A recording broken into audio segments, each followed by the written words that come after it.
You're watching KLTX, Channel 15, serving the city of Lufkin.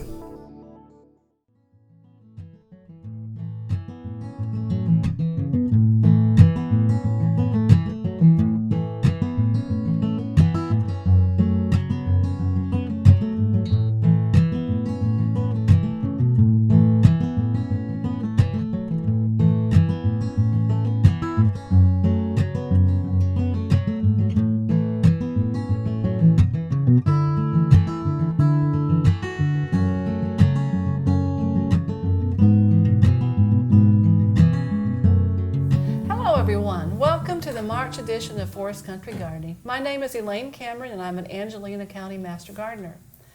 We're honored to have as our guest Jordan Herrin. Thank you. Jordan is a forester with Texas A&M Forest Service, stationed here in Hudson, right? Mm-hmm. Yes, ma'am. He has been a Texas A&M Forest Service District Forester for 9 years. He currently serves in Hudson, as we said before, and has responsibilities both in our area, Livingston, and Huntsville. Is that correct? Yes, I've been here in the Lufkin area since about May of 2019. Right. Came from Huntsville. I was there for 8 or 9 years previously as a district forester, and I'm temporarily over our Livingston office. Okay, so okay. I am serving almost everything from here to the Gulf Coast. Wow. So it's a lot of time on the road. They have you busy.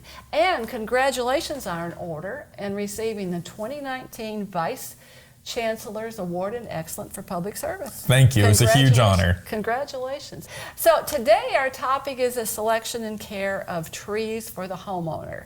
And I believe that falls in your area of responsibility called urban forestry, correct? Yes, ma'am. We at the Forest Service are here to provide technical assistance, whether you have one tree or millions of trees. We can answer questions and talk trees all day long with you. Right. What are the benefits of trees in our yard? Well, the biggest one is definitely, you'll notice in the summer, energy conservation.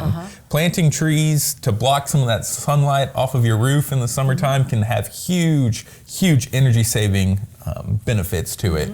Also, there's, if you're selling your home, you can see that prices on houses with trees, large mature trees, are always a little bit higher than those that aren't. And then there's ecosystem benefits, the clean air, clean water that come from our trees. And my favorite is just enjoyment. Right. It's always nice to have a nice, pretty tree in your yard. Absolutely. So, it takes a lot of care to get there, but it's one of those things that if you have time and you have patience and you're willing to put in the work, you can have some beautiful trees in your yard. Well, the tall, beautiful trees was one thing that attracted my husband and I to East Texas when we moved here. Oh, perfect, perfect. Yes, ma'am. We had lived a lot of places. My husband's in the military. Did not have any trees in our yard. So coming here with trees everywhere, it just makes you feel better. My brother, he was in the Army as well, and he lived in Lawton, Oklahoma for a while. Okay. And so his house there, you would drive there and you drive through his neighborhood, and he had a tree in his yard, but a lot of the other neighbors, they did not. Right, and it was not somewhere I enjoyed being there. No, you're almost sensory deprived. Right? You are. When you So don't have the tree. I love trees for many benefits, whether it's economic, social benefits. There's tons of reasons to love them, but definitely beauty in my yard is one reason that I get excited to work on them. Yeah, and the other thing I'd add is that as people develop land and remove trees, it's good to put native trees back. It is great to put native trees. To preserve our habitat and keep our wild animals here. Yes, ma'am. Native trees, they're native for a reason. They do a lot better in our yards, so that's always why it's good to select. Not saying that there aren't other good quality trees, as long as we're not going after some invasive species. But, we have a good resource to help you pick trees. I get phone calls all the time. What tree should I put in my yard? Well, I can tell you what my favorite trees are, but they may not be yours. Right. But we actually have a tool on our website called the Texas Tree Selector, and you can put in information about how big of a tree you want, how much planting area you want. Do you want to have some, as showy fall colors as we get in Texas? Do you want it to be a Texas native? You can put all of those criteria in, select whether you're, in Angelina County like we are, and it will give you trees that are best suited for your wants and desires. There's always things to think about when you're doing that, though. Think about, what tree are you planting where? So we always call it the right tree in the right place. You're not going to want to put, a pine tree that's going to be, 80, 90 feet tall right under a power line. The power company's going to come and cut that thing down. If you have a very small planting area on your square foot, you're going to want to keep it to a smaller tree when it's mature.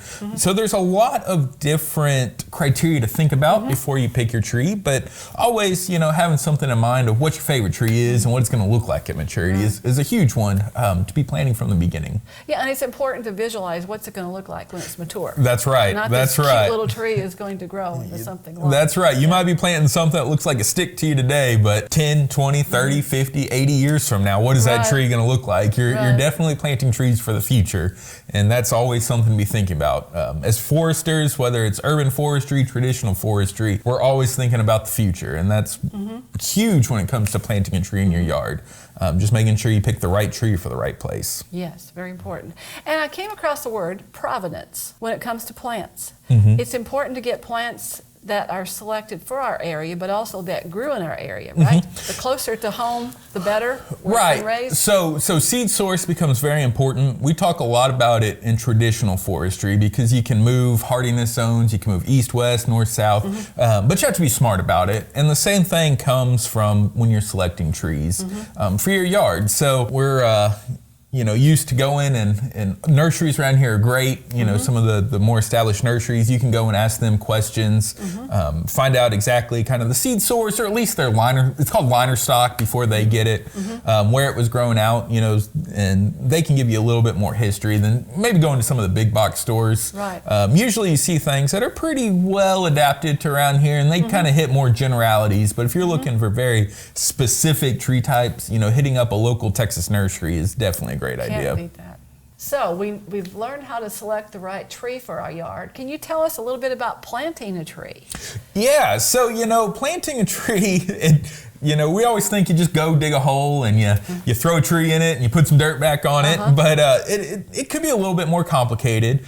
When you get trees, they can come in two different ways that you get them. You can either get ones with soil or you can get ones that are just bare roots. And so the soils can come as ball and burlap on bigger trees. They can come in pots. They can come as, even a plug of soil just around it. And then you can also get bare roots, as I said. And, all of them, if we're planting for our yard, we're talking about really digging a big hole bigger than you would need, and digging it shallow. That is one thing people I see make mistakes all the time is they'll go and they'll dig a really deep hole, they'll throw a tree on it, then they'll cover it with dirt, and they'll cover it with mulch, and they'll put what we like to call mulch volcanoes. So they'll all the way up the trunk, and all you're doing is asking for insects to come into it. So when we're planting a tree, we want to dig a nice big hole. Doesn't matter what it's, whether it's with soil or a bare root. We want to dig a nice big hole and we want it really shallow. You'll actually see on a tree what's called a root collar, where it kind of just, you have to look real carefully, but it kind of just gets a little bit bigger right there at the soil line that it was grown. Right there. Yes, ma'am. And so that's what we want. We want that back at the soil line. We want soil up to it. Great to put mulch. It keeps water in the soil, keeps it from, just keeps a little moisture. But we don't want to pile that mulch out. So actually about 2 inches from right there at the root collar, at the trunk, we will actually pull the mulch away from the tree so that we can make sure that tree is not getting, just insects that might want to burr into the trunk of the tree or any of our wood. Just kind of keeping it a little healthier for the long run. Sure. So large, very large, because what you're doing is you're breaking up the soil. If you imagine a tree, just any tree that you might have in your yard, the best analogy, that root system goes out further than you could ever imagine, if it can. Roots are always going to take the path of least resistance. And so if you just imagine a tree in your yard, in a big yard, or a tree in a field, the best analogy I've ever heard is imagine putting a wine glass on a dinner plate. Where that wine glass is what we can see above the ground, that dinner plate is that root system below the soil. So it's going out way further than any of those branches, or even further than you'd ever imagine any of the root system going out. So we want to, when we plant a tree, we want to dig a big hole, a wide hole, because we want to loosen up the soil so that there's least resistance for those roots to get through. You see people, if they're planting trees, they might go with like an auger on the back of their tractor, or a handheld one, and that creates very slick holes. Especially in some clay soils, will create very slick holes. Those roots, what they'll do is they'll grow and they'll hit it, and then they'll turn. They're not actually going to keep penetrating through there. So they'll end up girdling themselves and killing the tree. So it's like a brick. They're growing against a brick virtually. Yes, ma'am. Yes, ma'am. You know, another mistake I know people always want to do, they want to dig up that soil and add some nice compost and all kinds of things to it. You know, the best thing you can do, I know you've had the Ag Extension agent on, Carrie. Get with him, definitely do a soil test to see if your soil needs anything for trees. Great thing to do no matter what you're gardening, you know, whether it's trees or plants or even your vegetable garden, is really to see what's in your soil, what could improve your soils. But as far as planting trees, just put it in the soil, and then if we need to make changes, we can make them later. But we don't want to add a whole lot of organic matter mixed through the soil. We'll let it all kind of naturally decompose and filter and leach into the soil from the top. And then the roots. When you get a tree, like if you get one in a pot, it's important to look at those roots and see if they're going round and round and round. And that's called girdling roots. And what you see is a lot of times when they're growing trees in nurseries, they get busy and there's a lot of trees, but they have to keep moving those trees up in the pot sizes. And so if you see them kind of get where they were in a smaller pot than the root system need to be too long, you'll see them hit the side of that pot and they'll start growing in a circle. And so it's always great before you buy a tree to look at that. Don't be scared if you're buying a tree and you have some girdling roots in there to take a knife or take some pruners and cut those roots. What we don't want to do is put it in a hole and then keep growing in that direction. We want them to start growing out so that they can have stability, they can find the water and nutrients that they need in the soil. And if you don't do that, they may die a few years down the road and they just You can see huge problems from planting trees in the future. Once again, we're always thinking about the future.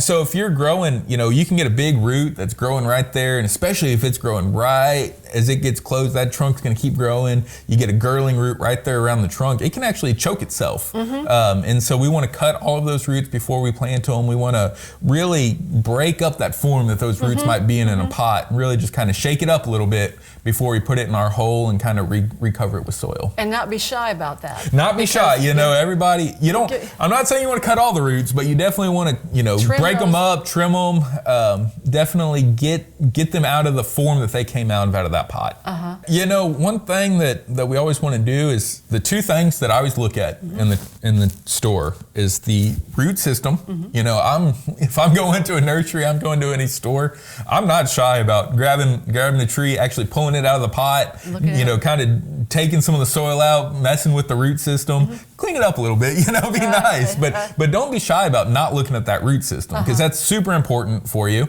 And then the second thing is the form of the tree.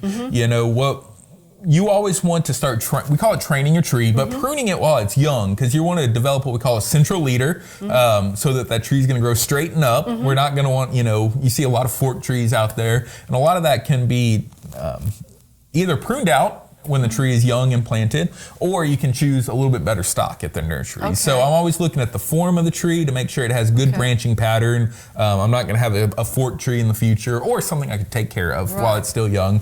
But more importantly, it's looking at the root system and really pulling that tree out of a pot, looking at our roots, making sure we don't have huge girdling roots already that might affect the trunk of our tree, and just not being shy about it. And so roots and form are two important things. They're very important. And then also, making sure you're getting a quality tree. We always call it the scratch test.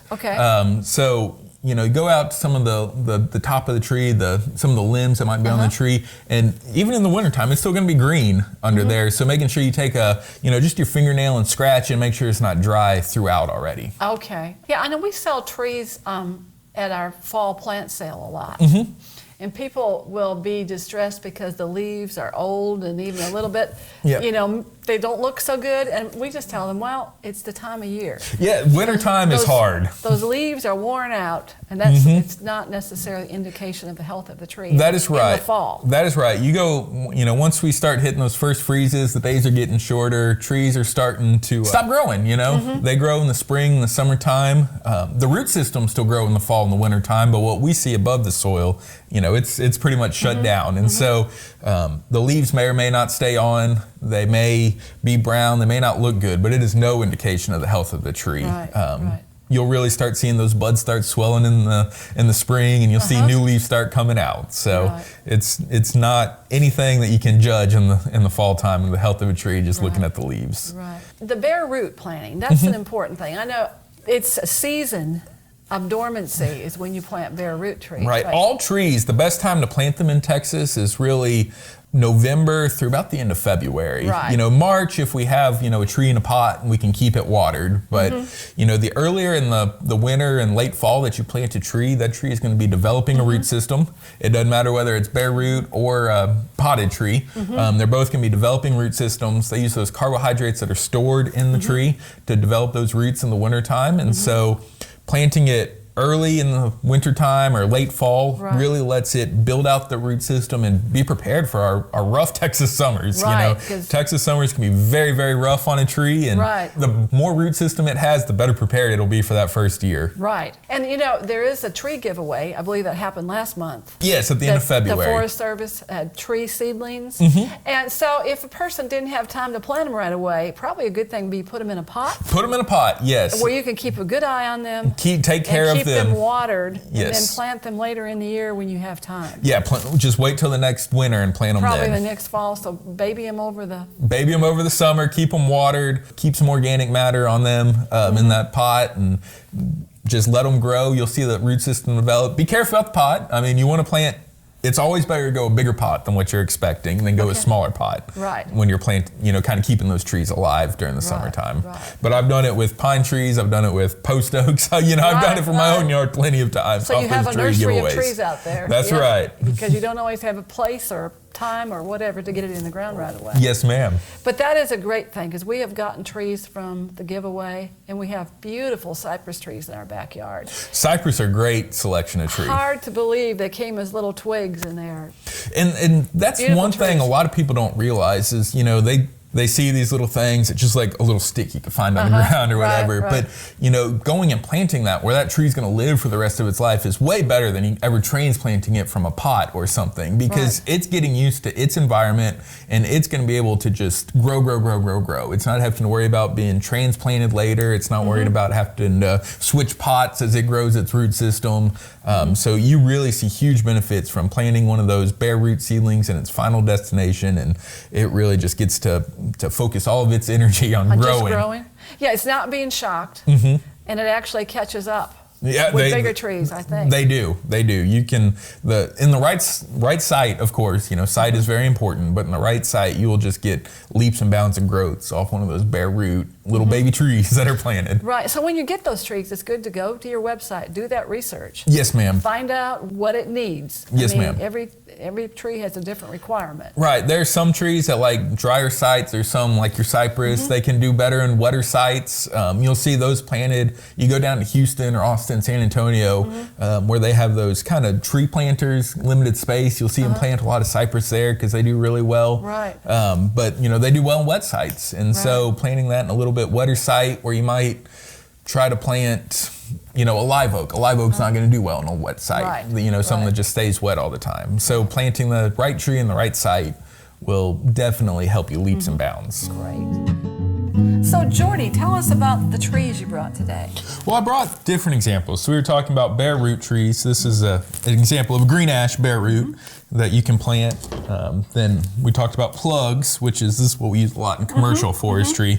And so this is a plug of longleaf pine, and then, you know, containerized trees. So this would be a containerized longleaf pine that started as a plug, and I've just been growing it out in my yard so I could plant it somewhere in the future. Sure. But I want to take a second and talk about just kind of, so you get a bare root tree, what are some things that you can do to help it along in the future? Okay. And so a big one we always talked about was form, and you'll see that trees will come, and you know, we always want to develop that central leader, especially when they're young. Okay. And so we always want to take a nice good piece of equipment, nice and sharp shears, and we want to go and just kind of make sure that we establish that central leader, because if we don't cut these off, what that's going to do is, you know, in the future, down the line, that is going to give us a tree that breaks into multiple stems, and it's weaker. And it's weaker. You know, those you'll see those fail in storms. You'll see those kind of drop over their own weight, especially if we get a nice ice storm that hits us early or late when there's still a lot of leaves on the tree.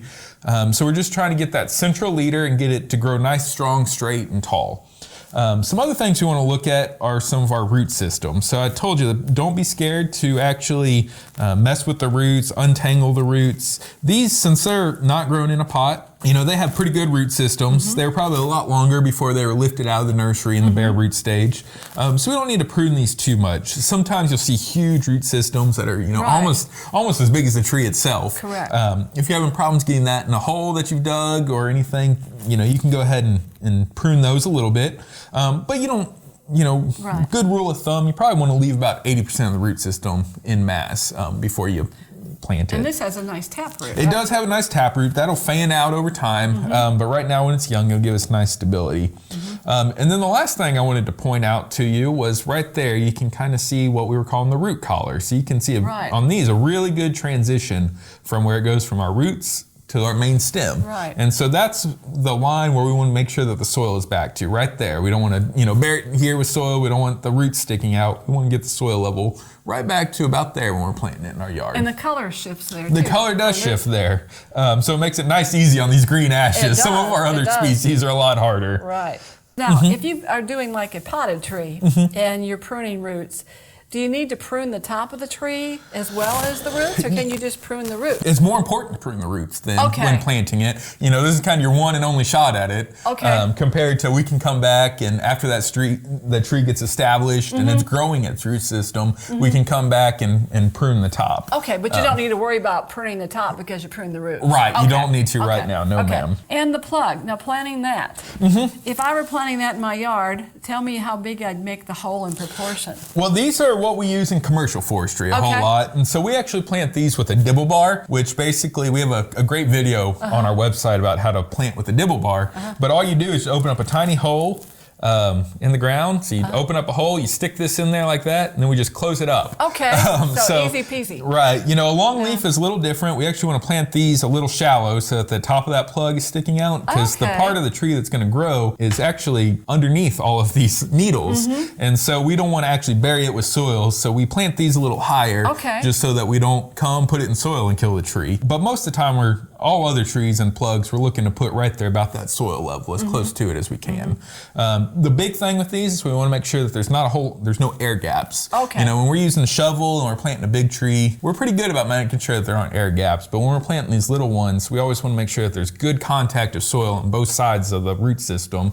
That way that the roots don't dry out and die. We want to keep them moist and make sure that they have good contact so they can get, you know, all the nutrients and the water out of the neighboring soil. Okay, and then you have a potted tree. Yeah, and this is a potted tree. I don't know if I can get it out, but it's just our normal pot, and you know, you can squeeze it and get it out when you need to.